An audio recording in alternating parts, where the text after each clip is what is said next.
Assalamualaikum warahmatullahi wabarakatuh.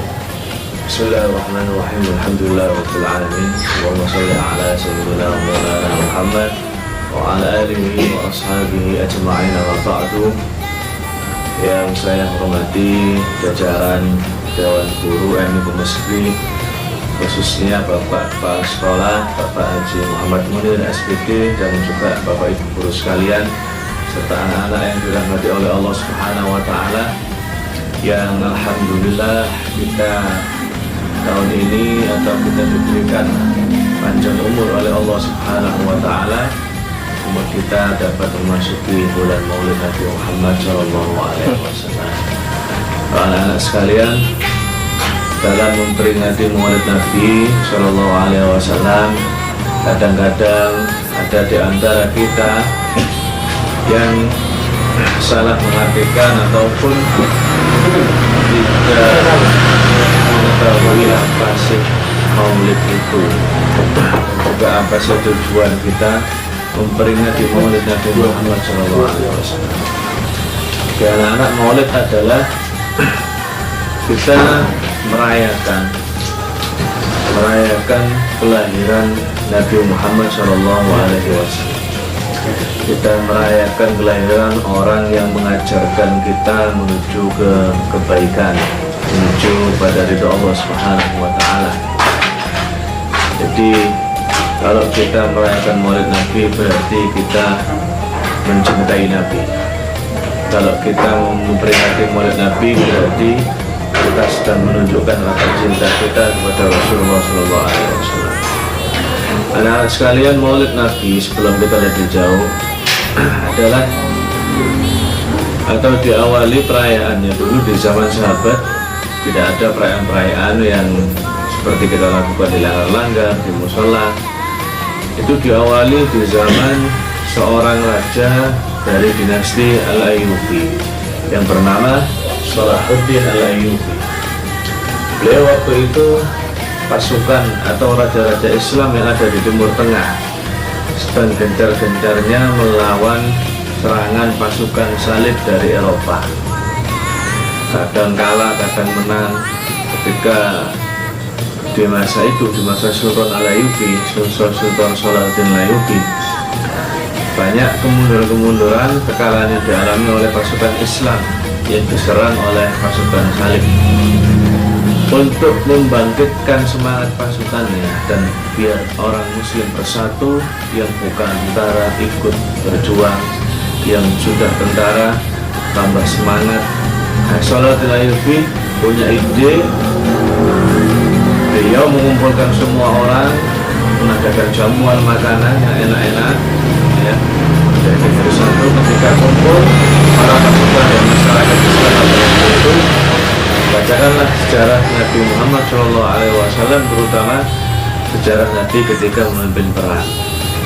Akhirnya bangkit lagi semangatnya kaum muslimin pada waktu itu, dan perang salib berhasil dimenangkan oleh pihak kaum muslimin. Itu asal-usulnya kenapa kok ada perayaan Maulid Nabi dirayakan, kumpul, setelah kumpul baca sejarah Nabi, setelah itu dan makan-makan. Jadi yang mengawali adalah siapa? Sultan Salahuddin Al-Ayyubi, atau ada yang mengatakan Raja Muzaffar. Raja Muzaffar. Ada perbedaan pendapat di antara ulama. Dan terus di zaman kita sekarang ini, untuk apa kita Maulid Nabi? Kalau di zaman Sultan Al-Ayyubi Salahuddin Al-Ayyubi untuk biar bangkit, biar perangnya menang. Nah, kalau di zaman sekarang untuk apa? Tidak ada perang lagi.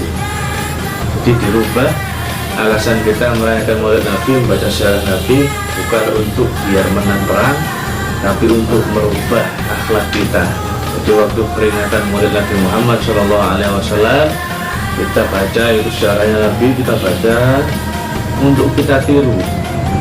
Namanya orang cinta harus niru. Kata Rasulullah SAW, orang yang mengaku, orang yang cinta kepadaku akan di akhirat akan disyafaati, akan kumpul bersama Nabi. Berarti kalau tidak cinta, di akhirat tidak akan berkumpul dengan Rasulullah SAW. Nah, oleh karena itu, biar kita dianggap cinta betulan, harus ada. Saya memperingati Maulid Nabi ini yang saya dapat apa? Oh, saya mau merubah akhlak saya baca di syarah Nabi Muhammad, saya dengarkan Ustaz Ceramah, kiai-kiai ceramah. Oh, Nabi itu kalau makan dengan tangan kanan. Oh, Nabi itu kalau kencing jongkok atau duduk. Oh, Nabi itu kalau berkata sopan sama anak kecil, sopan sama orang tua, menghormati, sama guru-guru. Ternyata para sahabat kalau ketemu Nabi, ketemu gurunya sopan.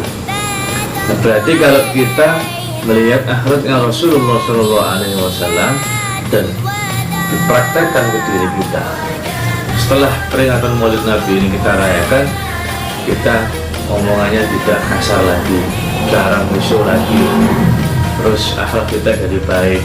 Lewat depan orang yang lebih tua, amit-amit permisi. Sama anak kecil, menghargai, menghormati, siapapun ada rasa kasih sayang, sifat kita berubah. Berarti peringatan Maulid Nabi kita sukses. Tapi kalau kita hanya hadir di langgar, di sekolah, di tempat ngaji, maulidan, pulang bawa berkat, tapi omongannya masih kasar, minum tangan kiri, kencing masih berdiri, sama orang tua suka bentak, berarti kita tidak niru Nabi. Kalau kita tidak niru Nabi, berarti kita tidak cinta Nabi. Kalau kita tidak cinta Nabi, berarti kita apa? Kita tidak akan berkumpul sama Rasulullah SAW ketika ada di akhirat. Makanya dari itu anak-anak sekalian, jika kita ingin mencintai Nabi dan Nabi juga cinta sama kita, maka marilah kita tiru akhlak Rasulullah SAW. Sama gurunya hormat, ketemu di jalan kita sapa, kita ucapkan salam. Salam itu mendoakan. Sama orang tua tidak membentak, sama orang tua juga disuruh langsung bergegas. Sama orang tua juga kalau ada apa-apa diperhatikan orang tuanya, dibantu, bukan malah kita mementingkan diri sendiri.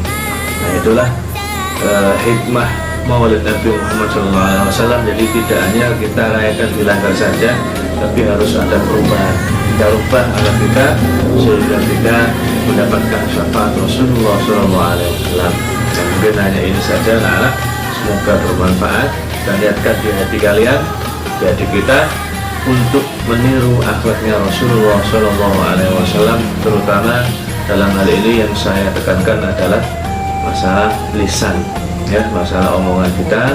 Jangan sampai omongan kita menyakiti orang lain atau menyakiti, bahkan menyakiti kedua orang tua, maka hidup kita tidak akan sukses dan bahagia dunia akhirat. Di dunia akan dihukum oleh Allah tidak sukses, akan jadi orang yang miskin selamanya atau orang yang ekonominya terus pokoknya tidak karu-karuan. Di akhirat juga akan disiksa, rugi dunia akhirat. Ya, semoga bermanfaat. Sekian, Assalamualaikum warahmatullahi wabarakatuh.